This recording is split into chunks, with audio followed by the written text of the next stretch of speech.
Lyon Pôle Bourse, faire grandir les entreprises grâce à la cotation, animer le club des sociétés cotées et développer un écosystème boursier dynamique.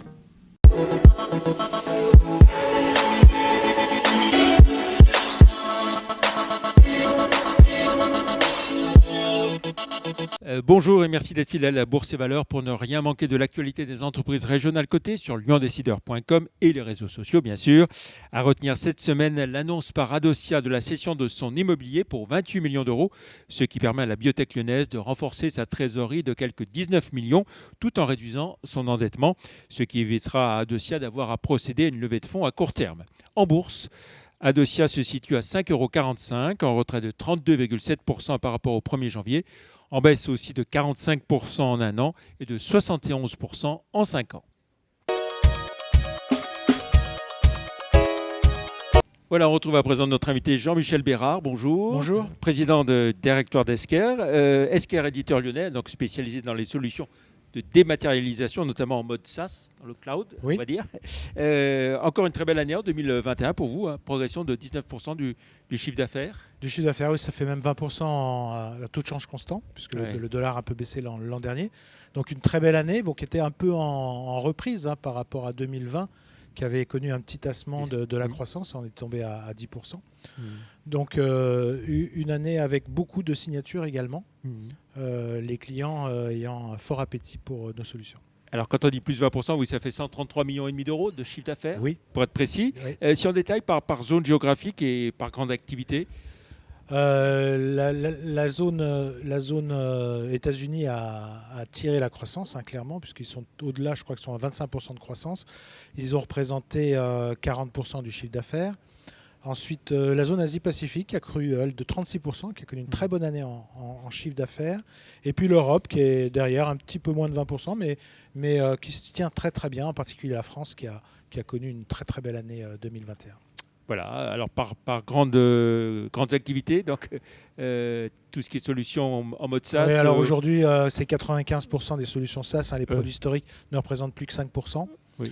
Et dans les activités SaaS, en fait, en gros, on a tout ce qui est abonnement et utilisation de la plateforme qui représente 80% du chiffre d'affaires.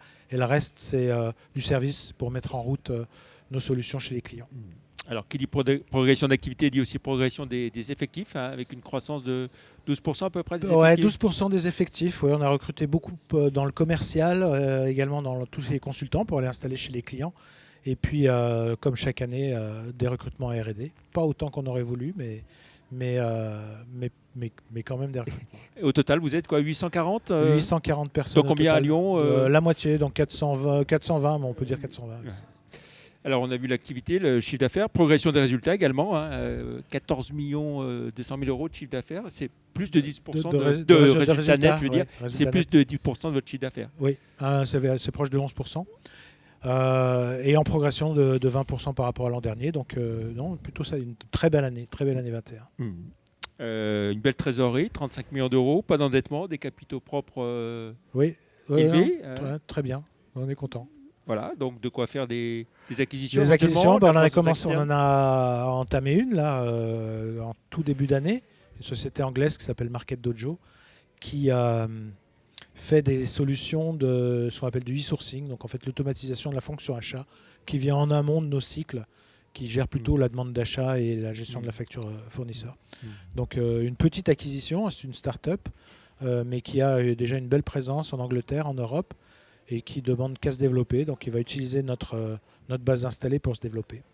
Oui, parce que quand on dit solution de dématérialisation, alors on va dire un peu tout le spectre. Oui, c'est tout le spectre. C'est-à-dire qu'au départ, nous, on était plutôt à dématérialiser juste les factures fournisseurs, mais en fait, on s'est rendu compte qu'en amont des factures fournisseurs, il y avait des demandes d'achat, en aval, il y avait du paiement, et qu'en amont de la demande d'achat, il y avait parfois la gestion des devis, la gestion des ce qu'on appelle les RFP, enfin les enchères ou les appels d'offres. Et donc tout ça, ça se dématérialise également, et ça s'automatise surtout. Alors, dans l'actualité toute récente d'Esker, il y a aussi la signature d'un brevet aux États-Unis. De nouvelles perspectives importantes pour vous?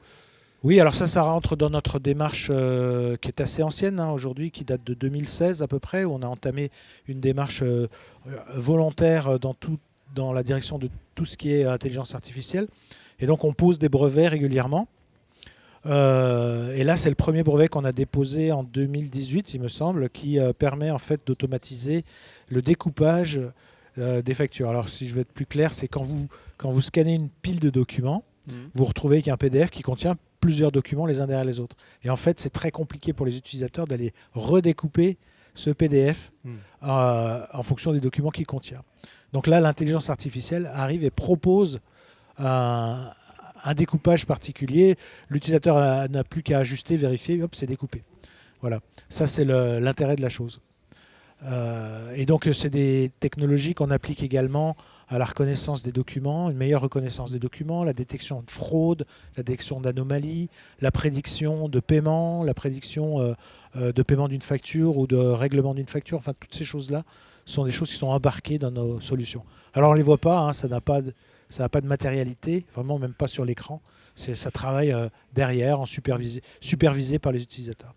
Alors globalement, comment se présente 2022 en termes d'activité pour Esker ? Écoutez, 2022, comme on a beaucoup signé en 2021, donc le chiffre d'affaires devrait progresser. Donc on a annoncé une croissance de 15 à 16%. On est assez prudent. La conjoncture est un peu différente de ce qu'elle était l'an dernier.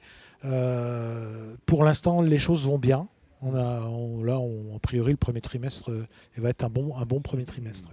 Alors justement, est-ce que les problèmes géopolitiques, la guerre en Ukraine, l'inflation, ça vous affecte ou pas spécialement ? Pas directement. On n'a pas d'opération du tout, ni en Ukraine ni en Russie, ou un chiffre d'affaires vraiment minuscule. Mais par contre, ça influence nos clients. Donc on pourrait se retrouver, si vraiment les choses devenaient compliquées, avec des cycles de vente qui sont plus longs, avec des volumes de transactions un peu atténués, ce qui apporterait une pression sur notre chiffre d'affaires.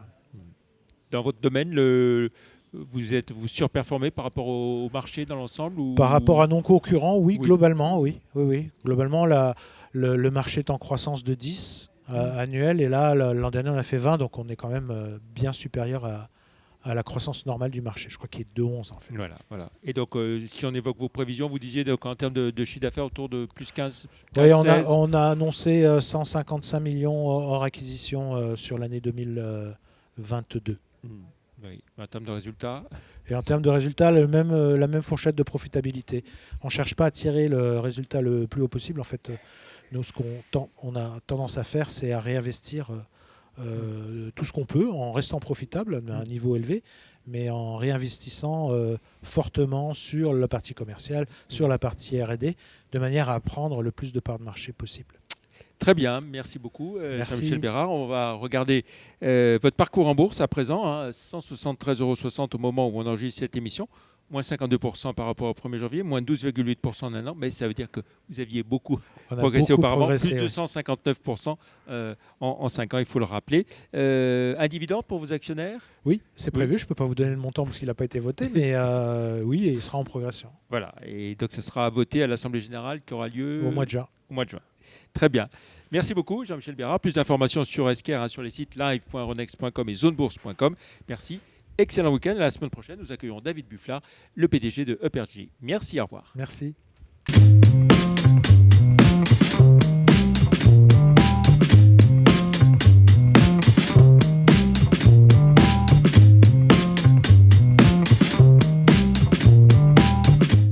Retrouvez les enregistrements et informations de marché sur les sites de Zone Bourse et d'Euronext.